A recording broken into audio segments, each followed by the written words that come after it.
अरे आराम से जिंदगी व्यतीत होगी ललिता विशाखा के बीच में। आओ श्री जी, आपको अगर सेवा करानी है तो करो आकर, नहीं तो मैं तड़प तड़प कर राधा राधा बोल के मरूंगा, किसी और की आस नहीं करूंगा। तो पक्का सहचरी रूप में तो नहीं आएंगे आपके सामने, लेकिन विविध रूप रखकर सेवा शुरू ना हो जाए तो मुझे बताना। और अगर अंदर दृष्टि में निष्ठा है तो सहचरी रूप भी आ जाएंगे। प्रियाजू की सखियां मिलती तब श्री जी का साक्षात्कार होता है, पहले सखियां बाद में श्री जी का दर्शन। ऐसे नहीं होता, स्त्री पुरुष भाव से श्री जी का दर्शन नहीं होता, भाव देह से श्री जी का साक्षात्कार होता है। ये लोग जो कहते हैं ना कि हमें राधा रानी मिल गई तो हम प्रणाम करते हैं, भैया जिसको श्री जी मिल जाए बड़े भाग्य के बाद। फिर जब वार्ता होती है तो खोखलापन देख के लगता काहे को झूठे कह रहे हो, सच्चाई से लगो तो श्री जी मिल जाएंगी। एक बार हित धाम में थे तो 10-15 लोग पीछे, और एक सखी जी थी, बाल मतलब फूलों के गुथे सब। हमारे पास पहले सूचना है कि श्री जी का साक्षात्कार किए हुए एक जन आ रहे हैं। तो अच्छा है, अहोभाग्य, आसन लगाया। सब 10-15 लोग जो थे वो मतलब एकदम, महाराज जी ऐसा ऐसा इनको श्री जी ने साक्षात्कार किया। तो आप कैसे जानते हो, आप थे वहां? बोले नहीं, इन्होंने बताया इनको श्री जी का। हम कहा बच्चा बैठो बैठो, आपकी चरण वंदना, जैसे भी सही आप हमारी श्री जी से अपनापन करते। दृष्टि एक होती है अपनी, अलग अलग कैमरा होता है। मान लो कैमरा ऑफ ऐसे है तो बात अलग है, कैमरा ऑन है तो आपकी फोटो खींच जाएगी। तो ऑन कैमरा से जब देखा तो उनका बच्चा श्री जी मिली? बोले नहीं, स्वप्न में। उनका बच्चा स्वप्न में श्री जी मिली? बोले नहीं, ऐसे भाव में। तो उनका बच्चा भाव समझती हो? बोले वही तो जानने आए हैं। उनका भैया आप लोग व्यर्थ में ऐसा इसका प्रचार प्रसार करके इसके जीवन को गलत रास्ते में मत डालिए। अभी सही भाव है, बच्चा है, अभी भगवत मार्ग में चलिए। श्री जी का दर्शन स्त्री पुरुष भाव से नहीं होता, वो जो भाव देह की प्राप्ति होती। श्री जी ऐसे, अरे लालजू के दर्शन मुश्किल है। फिर श्री जी जो लालजू अपने हृदय रूपी गुफा में छुपा के रखते हैं। श्री वृंदावन मध्य बहु दुखे नाप या तो जन्मई तक, पहले सहचरी के दर्शन, फिर श्री जी के दर्शन। देखो एक महापुरुष बन गए श्री जी की सहचरी कृपा से। उनकी पत्नी का नाम किशोरी था, वो पधार गए, बहुत आसक्त थे। आसक्त चित्त वाले हमारे काम के होते हैं। पूज्य श्री जी गोस्वामी जी के पास जैसे कोई दीक्षा लेने जाता तो सबसे पहले पूछते तुम्हारा लगाव कहां है? बोले पुत्र में, हो जाएगा, काम हो जाएगा। आओ। तुम्हारा लगाव कहां? स्त्री में, हो जाएगा। एक आए, उस समय 1 लाख स्वर्ण मुद्रा रखी, का शिष्य बना लो। तो बोले आपका लगाव कहां है? बोले विश्व में कहीं नहीं। उन्होंने समझा ऐसा बोलने से महात्मा ज्यादा प्रसन्न होते हैं कि अनासक्त है, कहीं आसक्त नहीं।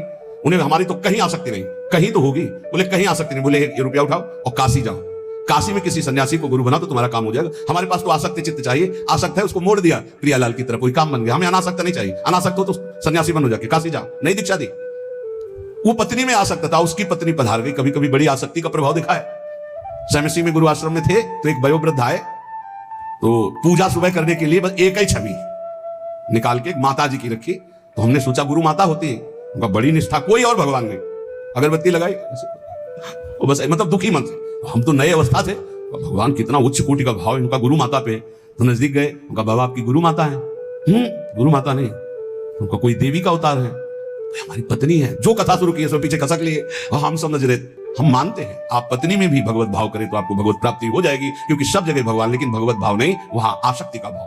अगर आसक्ति का वही भाव मोड़ दिया जाए प्रभु की तरफ तो बहुत जल्दी लाभ मिल जाता है, क्योंकि आसक्त चित्त होता है। जैसे बिल्व मंगल जी केवल चिंतामणि में आसक्त, तो मोड़ कर दिया तो इंद्रनील मणि में आसक्त होने में देर थोड़ी लगी। गोस्वामी तुलसीदास जी पत्नी में, प्रिया में ऐसा प्रेम, उनका जितना चाम में उतना राम में करते, ऐसा मोड़ हुआ, महापुरुष बन गए।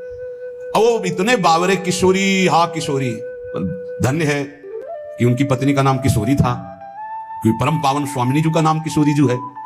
अब वो बरसाने कोई दर्शन करने आ रहे थे तो ऐसे बावरे बने संग आ गए। लोग गए मंदिर दर्शन करने, वो नहीं गए, पहाड़ में चढ़ गए, लता पता एकांत में बस वो अपनी पत्नी का ध्यान करके, किशोरी तुम्हारे बिना जिया नहीं जा रहा। दोपहर व्यतीत की, शाम व्यतीत हुआ, रात्रि में वो एकांत क्षेत्र, तो उनका और भाव बड़ा, चिल्ला करो हा किशोरी। लाडली जू और लालजू, हमारे लाडली लालजू गहवर वन में बेहरण कर रहे थे। देख सखी राधा पिय के हरिवंश चंद्र जू कह रहे, ये दो खोरी खीरक गिर गहवर बिहरत कुंवर कंठ भुज मेली। महामोर कुटी में अभी आपने सुना था एक दिन तटिया स्थान के महापुरुषों के वचन, बिहारी बिहारी जी का भाव करके दर्शन करने तो प्रिया प्रीतम में आवेश आया बिहारी बिहारी। ये परम पावन धाम है। प्रियाजू ने कहा ललिते देख मुझे कोई पुकार रहा है। ललिता जी ने कहा प्रियाजू आपको नहीं पुकार रहा है, उसकी पत्नी मर गई है, वो अपनी पत्नी के प्रेम में पागल होकर किशोरी किशोरी पुकार। बोले आदि नाम माने प्रथम नाम तो मेरा किशोरी है ना, वो मुझे पुकार रहा है, तुम उनको लिवा के लाओ। तो स्वामिनी की आज्ञा शिरोधार्य। ललिता जी ने सोचा इस जीव का कितना सौभाग्य, योगींद्र मुनींद्र जिनको ध्यान में नहीं धर पाते, स्वामिनी जी कह रही लिवा लाओ मेरे पास। जीव ही ललिता जी उसके सामने प्रकट हुई, संपूर्ण विद्या का नाश हो गया। ये देखो कृपा नाम की, किशोरी नाम की कृपा, राधा नाम की कृपा, श्यामा नाम की कृपा।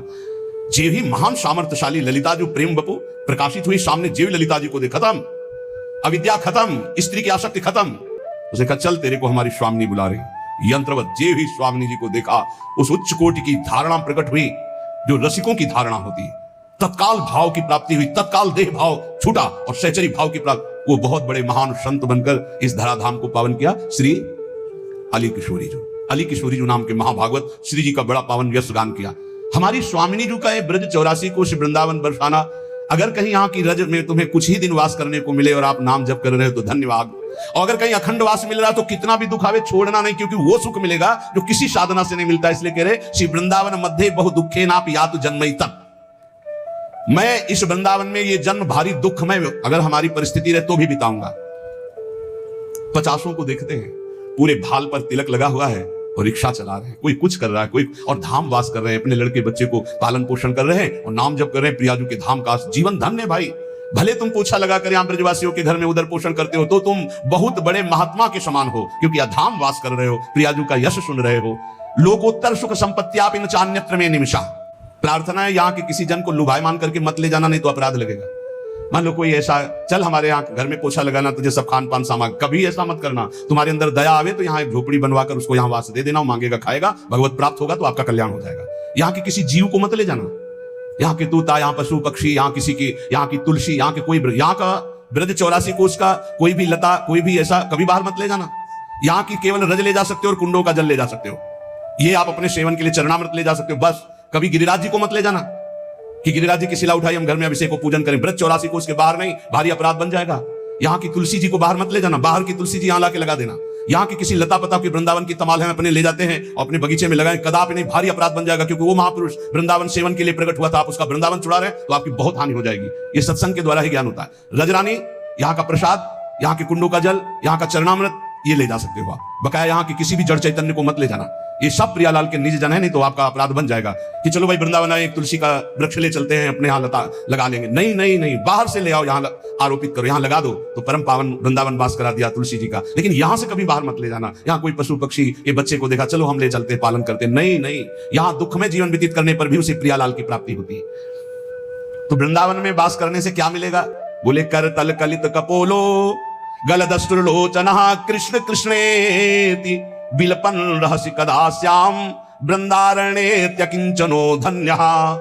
हथेली पर कपोल रख के अश्रु प्रवाह करते हुए हा कृष्णा कृष्ण, हा श्यामा श्याम कहकर जोर जोर से किसी लता के नीचे बैठकर रो रहा है। अति दीन भाव होकर के जो रो रहा है वो सारे जगत को पावन करने की सामर्थ्य रखने वाला, वो कृतार्थ स्वयं हो गया और औरों को कृतार्थ करता है। जो प्रियालाल के लिए ऐसे चिंतन करते हुए अश्रु प्रवाह कर हा श्यामा श्याम, हा कृष्णा कृष्ण, हा राधे श्याम ऐसे रो रहा है। मानापमान कोटि भी लक्षुभितात्मा समस्त निरपेक्ष वृंदावन भुवि राधा नागर माराधे कदा मुदित। करोड़ करोड़ बार अपमान हो तो भी क्षुभित ना होना, वृंदावन मत छोड़ना। यहाँ के लोग तो बहुत कड़वा बोलते हैं, यहाँ के लोग बहुत ऐसा और चल दिए, नहीं नहीं, बहुत घाटा हो जाएगा। कांटे में ही फूल खिलता है गुलाब का, आसपास कांटों से बचा के फूल को ग्रहण करो। यहाँ बाढ़ लगी हुई है ऐसी, जल्दी प्रिया प्रीतम में आसक्ति नहीं होने पाएगी। बाहरी ऐसे कटुवचन, बाहरी ऐसा व्यवहार, बिल्कुल क्षुभित मत होना। कल एक संत भगवान आए थे, चर्चा हुई, तो उन्होंने कहा विक्षेप सहा नहीं जाता। उनका पिटाई हुई कभी? बोले अभी नहीं। अभी तो कुमार के हाथ ही नहीं लगे, 2-4 बार पिटते तब बात समझ में आती, अभी पिटे तो हो नहीं। पिटे बिना जो पिट गया वो हिट हो, पक्का समझा। यहां जो जितना पिटा वो उतने यशस्वी होगा, ध्यान रखना। सहन करना। विक्षेप क्या चीज होती है? क्या चीज विक्षेप होती है? तुम्हारी मांगी हुई अनुकूलता के प्रतिकूल भाव को विक्षेप कहते हैं। हमारी कोई अनुकूलता नहीं, जो प्यार करे सोई मोहि भाव, तो विक्षेप नाम की चीज नहीं। हे जब 2-4 थप्पड़ लात जूता लगे, इसके बाद को बड़ी कृपा, तब समझ में आएगी कि साधना ठीक चल रही है। मां थप्पड़ याद ये लात जूता चला और इसके बाद जब एकांत हुए तो आपका हृदय शीतल हुआ। जय हो बिहारी, जय हो राधा वल्लभ लाल की, बड़ी कृपा की प्रभु। कोई बहुत बुरा प्रारब्ध था, निपटा दिया नाथ, बड़े कृपाल हो। ऐसा चिंतन आवे तब माना जाएगा आपकी साधना। बोले मानापमान कोटि भी, करोड़ों प्रकार से तुम्हारा अपमान हो तो भी क्षुभित नहीं होना, और करोड़ों लोग मान करे तो हर्षित नहीं होना। नहीं होगा, ये नहीं होगा। यदि वृंदावन का आश्रय लियो, रसिकों का संग करते हो, प्रियालाल में थोड़ा भी नाम जपने का भाव है तो सामर्थ्य आने लगेगी। ये बहुत ऊंचाई में बैठ गए हो।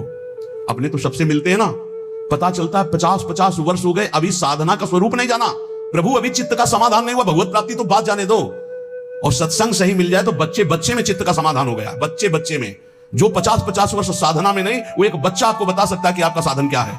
आपका साधन क्या है, आपका साध्य क्या है? बस एक ही ठसक से निकलेगी, हमारी महारानी श्री राधा रानी, हमारी महारानी श्री। पक्का समझो जो तुम्हें मिला है ना, ये वृंदावन रज रानी और रसिक जनों की अपार कृपा से मिला, ये सब साधनों का सार है।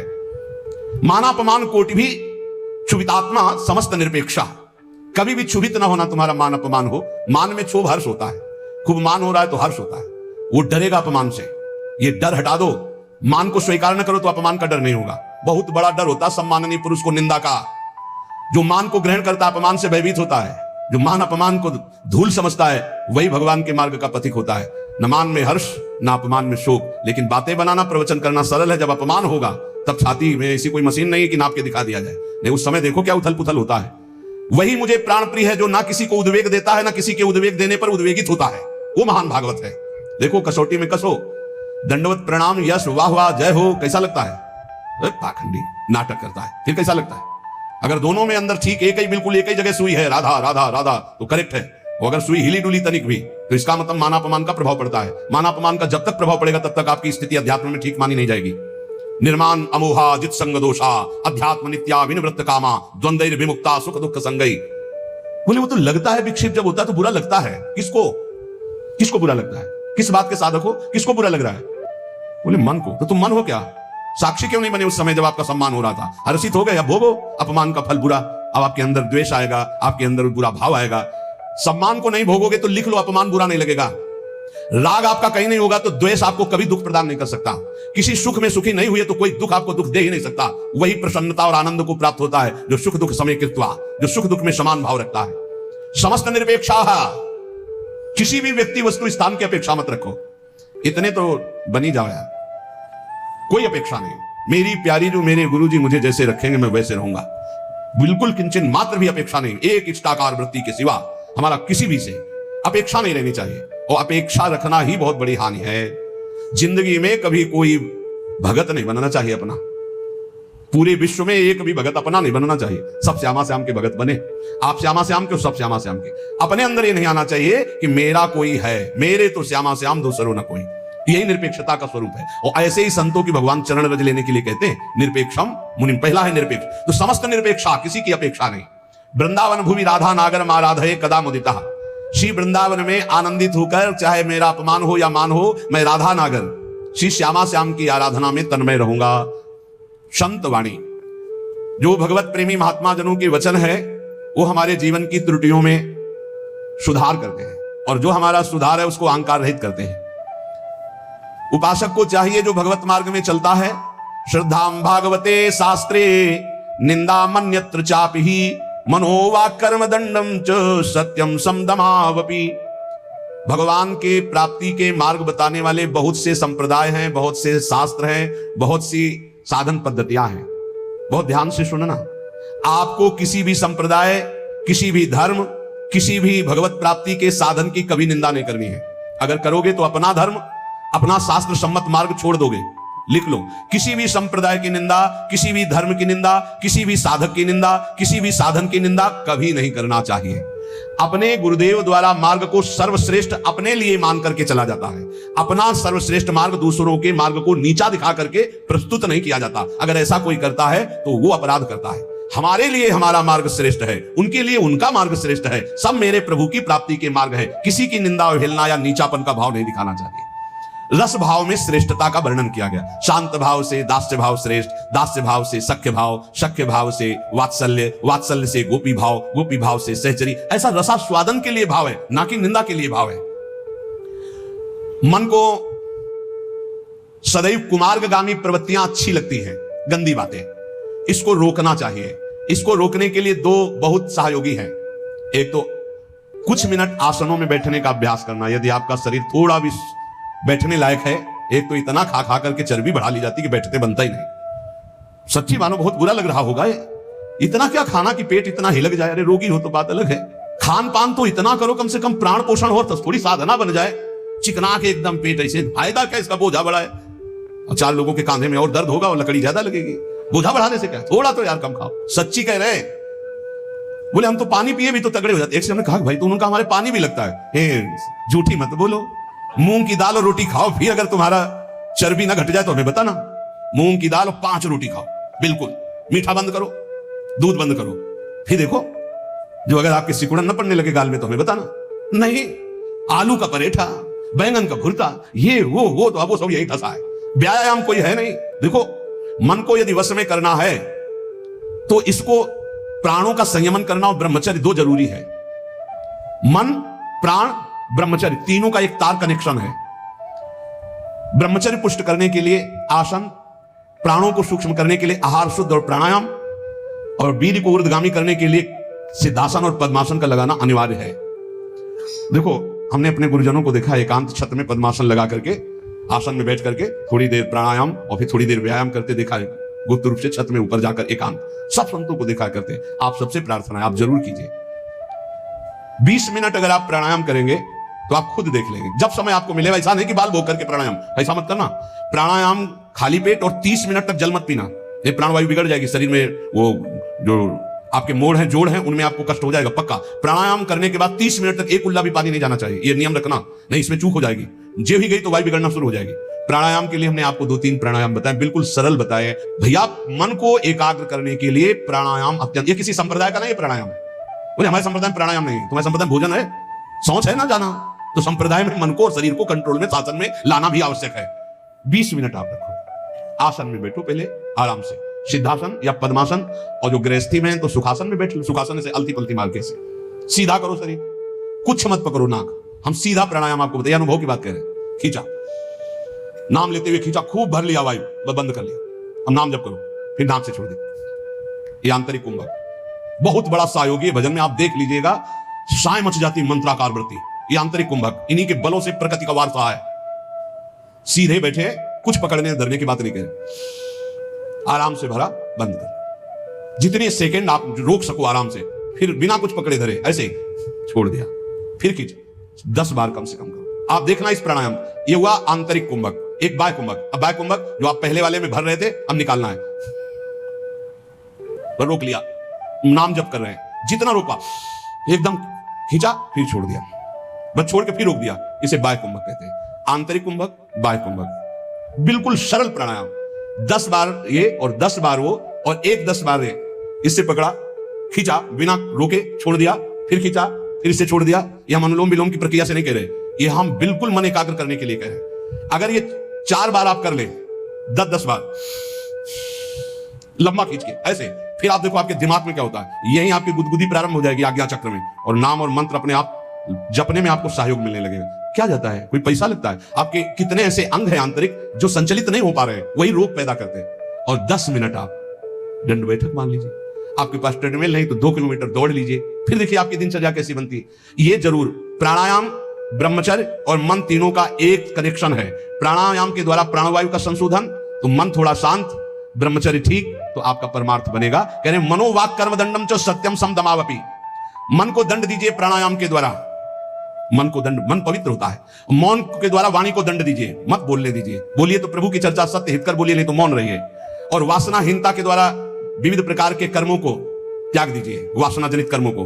तो ये शारीरिक दंड होगा, मनोदंड, वाक दंड और कर्म दंड। सत्यम समदमापि, सत्य बोलना, इंद्रियों का अपने गोलकों में स्थिर रखना, मन को मंत्र और नाम में स्थिर रखना, ये समदम कहलाता है। श्रवणम कीर्तनम ध्यानम हरेर अद्भुत कर्मणः जन्म कर्म गुणानाम च तदर्थे अखिल चेष्टिताम। बड़ी भगवान की लीलाओं में सामर्थ्य है। भगवान के जन्म कर्म और गुण दिव्य हैं। बहुत से ऐसे अराजक तत्व बोलने लगे हैं, उनकी भाषाएं ना सुनी जाएं। भगवान रामकृष्ण को भगवान मानने के लिए तैयार नहीं है, उनके चरित्रों पर टीका टिप्पणी करते हैं, तो उनको भी साधु समागम नहीं मिला, बेचारे हैं, और 10,000 लोग अनुयायी हैं। भगवान की ऐसी विचित्र लीला है कि विवेक का प्रयोग ही नहीं है। भगवान के पावन चरित्रों पर, भगवान की लीलाओं पर, भगवान के अवतार पर, भगवान पर कलयुग का प्रभाव बढ़ रहा है, अश्रद्धा पैदा की जा रही है। अरे तुम राम राम तो कहो, भी देखो तुम्हें कैसा लगता है, ठीक से भजन तो करो, तुम्हें अपने आप समझ में आएगा। दशरथ पुत्र नहीं, वो चराचर जगत में रमा हुआ है, तुम उसको जानते क्या हो? वो सब, वो दशरथ पुत्र भी है, वो जगत में जड़ चैतन्य भी है, सब कुछ वही है, वो निराकार भी है, वो साकार भी है। अभी तुम जानते क्या हो राम तत्व को या कृष्ण तत्व को? नहीं जानते हो। भगवान की पूजा, विग्रह सेवा का अवहेलना, भगवान के अवतारों की अवहेलना, बहुत जोर की ऐसी हवाएं चल रही, बेमतलब, बहुत बहुत विचित्र। कैसे तुम्हें बताएं? भगवान की अवहेलना, भगवान नाम की अवहेलना, भगवत धाम की अवहेलना, सब कैसा नौटंकी नाटक। अपने सनातन पद्धतियों का त्याग करके इधर उधर के बवाल में। अरे भगवान बुद्धि बचाओ, ये कलयुग का बड़ा तांडव चल रहा है, बड़ा तांडव चल रहा है। श्रवणम कीर्तनम ध्यानम हरे अद्भुत कर्मणः। जैसे कोई कहता है ना कि भगवत आवेश आता है, हम उसका खंडन नहीं करते, क्योंकि भगवान की हर आफिस है, कभी भी आ सकते, किसी के हृदय में भी आवेश करे। अरे भक्तों के हृदय में आवेश नहीं होता, कभी नरसिंह आवेश, कभी अमुक आवेश, तो देवी का भी आवेश आता, हम तो चरण वंदना करते, लेकिन ऐसा आवेश नहीं आता भगवान कि उनको फोन का होश रहे। ऐसा आवेश नहीं आता कि 500 रुपया देने वाले के ऊपर हाथ रखा जा रहा है, दूसरे के ऊपर नहीं, ऐसा नहीं है। ये सब लगता है फिर नाटक। हम मानते हैं हनुमान जी का आवेश आता है, मानते हैं देवी जी का आवेश आता है, आए ना, जब भगवान रहते हैं तो वो क्यों नहीं आ सकते, आवेश आ सकता है। लेकिन जिस समय आवेश होगा तो केवल भगवत आवेश हो, और जिस समय आवेश होगा तो त्रिकालज्ञ होगा, वो तुम्हारे भूत भविष्य वर्तमान तीनों काल को बता देगा, और वो उस समय भगवत आवेश में होगा, लौकिक कोई चेष्टाएं नहीं होंगी। तो इसलिए सावधान, तस्मात् शास्त्रम प्रमाणम, श्रवणम कीर्तनम ध्यानम, परम मंगल की बात है। हरे अद्भुत कर्मणः जन्म कर्म गुणानाम च तदर्थे अखिल चेष्टिताम। ये सच्ची तुमसे हाथ जोड़ के कह रहे, प्रभु के नाम, प्रभु की लीला कथा श्रवण और प्रभु की सेवा के सिवा इधर उधर मत मन लगाना, नहीं तो जीवन बर्बाद हो जाएगा।